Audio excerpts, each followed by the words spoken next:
कार्य चालू किया, उसमें लगातार हमने अपना विरोध दर्ज किया और इसका सुखद परिणाम ये हुआ कि हमारे 3 कोर्ट ने हमारे पक्ष में फेवर दिया, लेकिन हमारे पक्ष में कोई भी लिया नहीं गया। हर 10 मिनट में ई फार्मेसी का या ऑनलाइन का लगातार विज्ञापन आता गया, जो कि टोटल अवैध कारोबार था।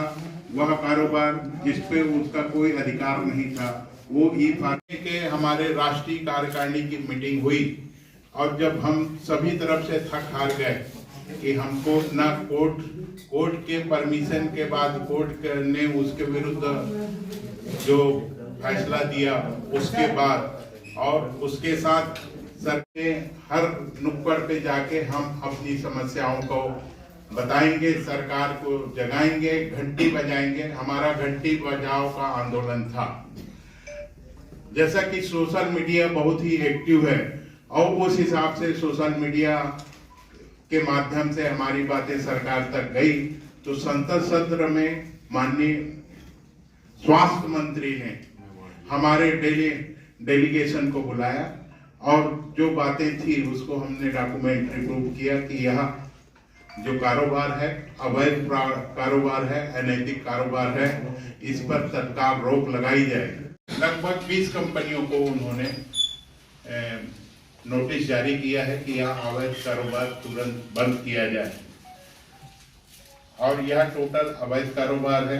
भारत सरकार के जो ऑनलाइन 12.5 लाख केमिस्ट हैं, जिसमें लगभग 10 लाख खुदरा व्यापारी हैं, 2 लाख के आसपास थोक व्यापारी हैं। 3 चैनल से हमारा व्यापार चलता है, पहले डिस्ट्रीब्यूटर, स्टॉकिस्ट और रिटेलर। कंट्रोल ड्रग में है, जो ड्रग प्राइस कंट्रोल है, उसमें होलसेलर का मार्जिन 8% और 16% रिटेलर को मार्जिन है। हम लोग पूरा नहीं होने देंगे। अभी वो कैपिटल बर्न कर रहे हैं।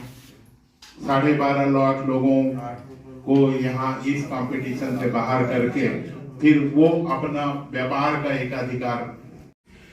अमेरिका जैसे देशों में मात्र 4 फार्मेसी का है, ऑनलाइन में उनका एकाधिकार है, सिर्फ 4 कंपनियां काम करती है। लोग अपने फिर एकाधिकार का फायदा उठा के आम जनता के लिए वो बहुत ही नुकसानदायक रहेगा। इस आंदोलन में आप अपनी आहुति दीजिए, यह यज्ञ है, इस पे आपका आहुति की।